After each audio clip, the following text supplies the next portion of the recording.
Jawab, buka, kau bicara sekarang.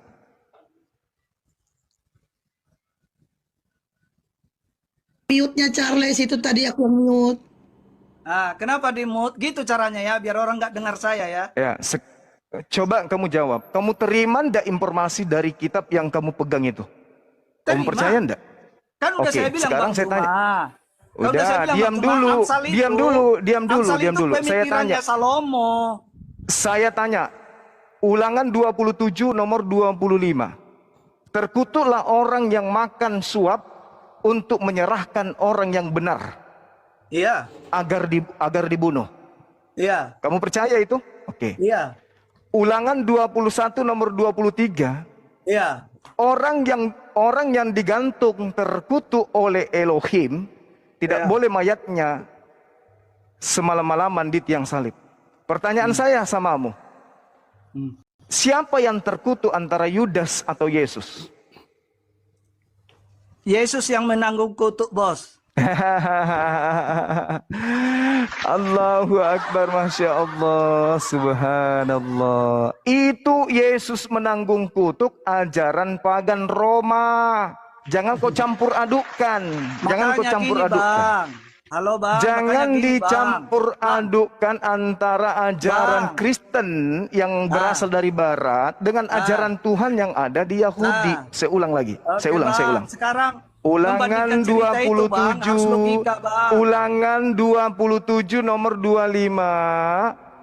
Terkutuklah, ini Tuhan yang berkata, terkutuklah orang yang menerima suap oleh karena menyerahkan orang benar untuk dibunuh. Dan seluruh bangsa itu harus berkata amin, halilintar. Sekarang saya tanya samamu.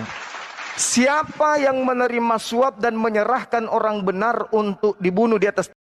Salam kemenangan iman buat kita semua dimanapun kita berada. Semoga kita sehat selalu dan tetap teguh dan terus percaya Yesus Kristus sebagai Tuhan dan Juru Selamat. Baru saja kita menyaksikan sebuah rekaman video bagaimana diskusi atau debat Kristen dan Islam. Dan memang akhir-akhir ini kekristenan diserang karena dianggap orang-orang Kristen ini adalah orang-orang kafir. Saudara yang terkasih, logika Islam dan logika Kristen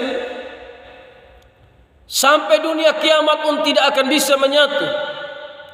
Kenapa tidak bisa menyatu? Karena pola pikir kita tentang Tuhan itu berbeda.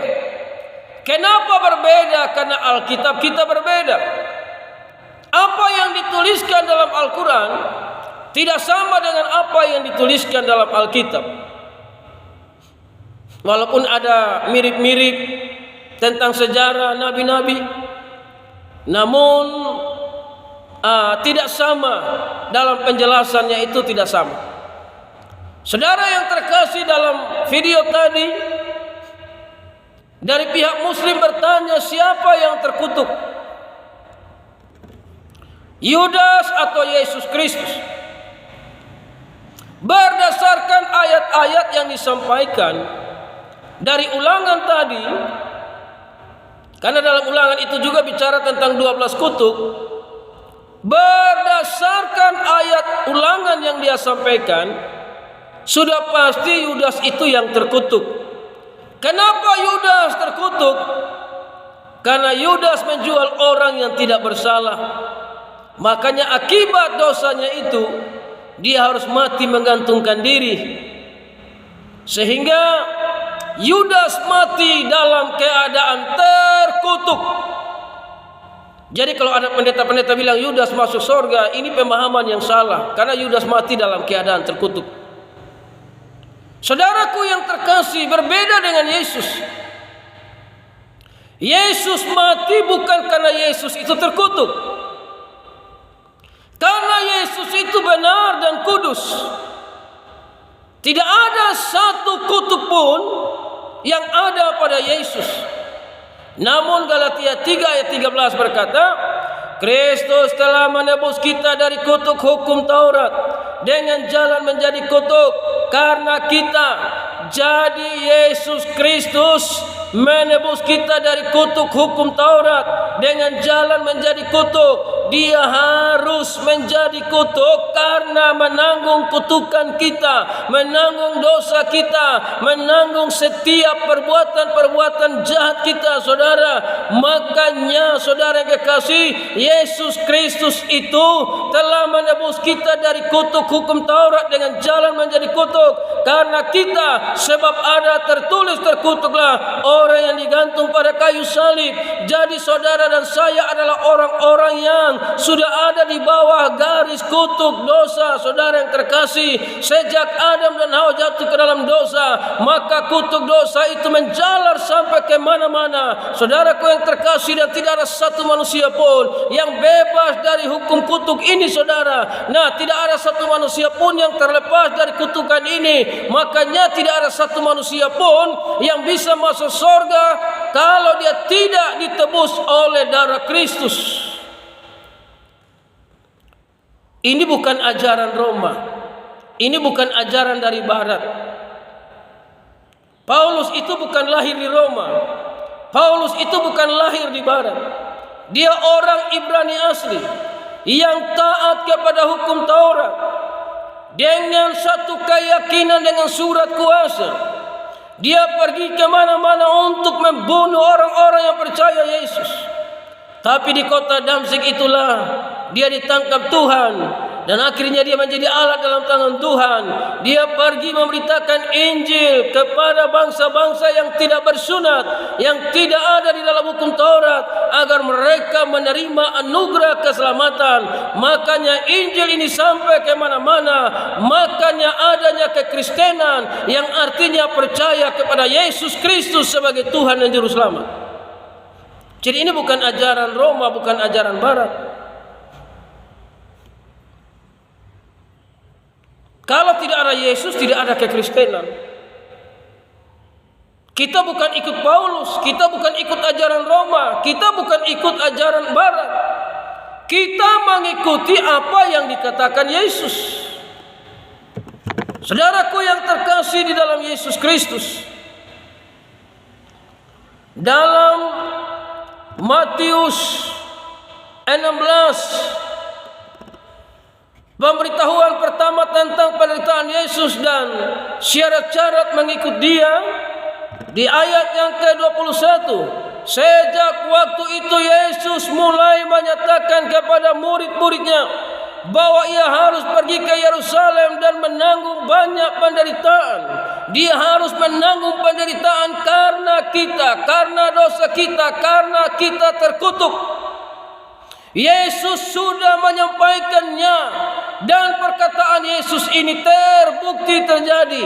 Sejak waktu itu Yesus mulai menyatakan kepada murid-muridnya bahwa Ia harus pergi ke Yerusalem dan menanggung banyak penderitaan dari pihak tua-tua imam-imam, kepala dan ahli-ahli Taurat, lalu dibunuh dan dibangkitkan pada hari yang ketiga. Jadi kita tidak mengikuti ajaran Roma, tidak mengikuti ajaran Barat, tidak mengikuti Paulus, tapi kita mengikuti apa yang dikatakan Yesus, dan Yesus punya perkataan itu digenapi. Makanya ketika Paulus ditangkap dan diselamatkan, dia pergi menyampaikan apa yang dipesan Tuhan kepadanya, harus memberitakan Injil, saudara. Jadi kita tidak mengikuti ajaran Roma. Tidak ada ajaran Roma yang mengatakan bahwa ada seseorang yang mati dan bangkit. Tidak ada. Ini Yesus yang katakan. Nah, saudara yang kekasih, makanya di ayat 22, tetapi Petrus menarik Yesus ke samping dan menegur dia. Katanya, Tuhan, kiranya Allah menjauhkan hal itu. Hal itu sekali-kali takkan menimpa engkau. Kata Yesus kepada Petrus di ayat 23. Maka Yesus berpaling dan berkata kepada Petrus, "Enyala iblis, engkau suatu batu sandungan bagiku, sebab engkau bukan memikirkan apa yang dipikirkan Allah, melainkan apa yang dipikirkan manusia." Yesus menegur Petrus, "Enyala iblis." Orang yang menghalangi karya keselamatan, orang itu berasal dari iblis. Orang yang tidak percaya Yesus sebagai Tuhan dan Juru Selamat, orang itu berasal dari iblis.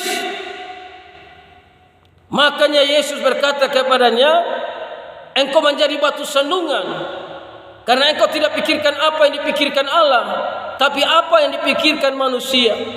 Yang dipikirkan manusia ini adalah dipikirkan sesuai dengan ajaran agamanya yang tidak percaya Yesus Kristus sebagai Tuhan dan Juru Selamat. Makanya Tuhan bilang engkau menjadi satu batu sandungan. Orang-orang yang menentang karya keselamatan adalah orang-orang yang sudah dikuasai iblis, yang akan menjadi batu sandungan. Yesus bilang, "Enyalah engkau iblis." Jadi kami orang Kristen tidak mengikuti ajaran Roma, tidak mengikuti ajaran Barat, tapi mengikuti apa yang dikatakan Yesus. Ya, apa yang dikatakan Yesus. Yesus berkata di situ kepada Petrus, ya, sebab engkau bukan memikirkan apa yang dipikirkan Allah. Apa yang dipikirkan Allah ialah Dia mengasihi manusia. Tidak ada satu manusia pun yang bisa masuk surga, maka Dia mengirimkan anaknya yang tunggal karena kasih, supaya setiap orang yang percaya kepadanya tidak binasa, melainkan beroleh hidup yang kekal. Itulah kita harus pikirkan apa yang dipikirkan Allah, bukan apa yang dipikirkan manusia. Yang dipikirkan manusia itu menggunakan logikanya yang tidak sehat, yang tidak masuk akal. Yang dipikirkan manusia itu berdasarkan agamanya, yang kerjanya cuma hanya menghalangi karya keselamatan. Tapi orang-orang yang memikirkan apa yang dipikirkan Allah, kita harus sadar kita orang berdosa, kita orang terkutuk. Makanya kita butuh karya keselamatan yang dikerjakan oleh Yesus Kristus. Saudaraku yang terkasih, memang tidak akan nyambung dan tidak akan masuk di akal. Orang-orang Yahudi menggunakan hukum Taurat, orang-orang Islam menggunakan syariat agamanya, yaitu hukum Islam. Sementara orang-orang Kristen ada di dalam hukum kasih karunia, hukum yang lebih tinggi dari semua hukum yang ada di atas muka bumi ini. Makanya kita tetap percaya Yesus Kristus adalah Tuhan. Itu bukan ajaran Roma, itu bukan ajaran Barat, tapi itu adalah ajaran Tuhan yang datang lewat Yesus Kristus, agar setiap orang yang percaya kepadanya tidak binasa melainkan beroleh hidup yang kekal. Jadi mari kita tetap percaya rencana Tuhan. Haleluya, salam kemenangan iman.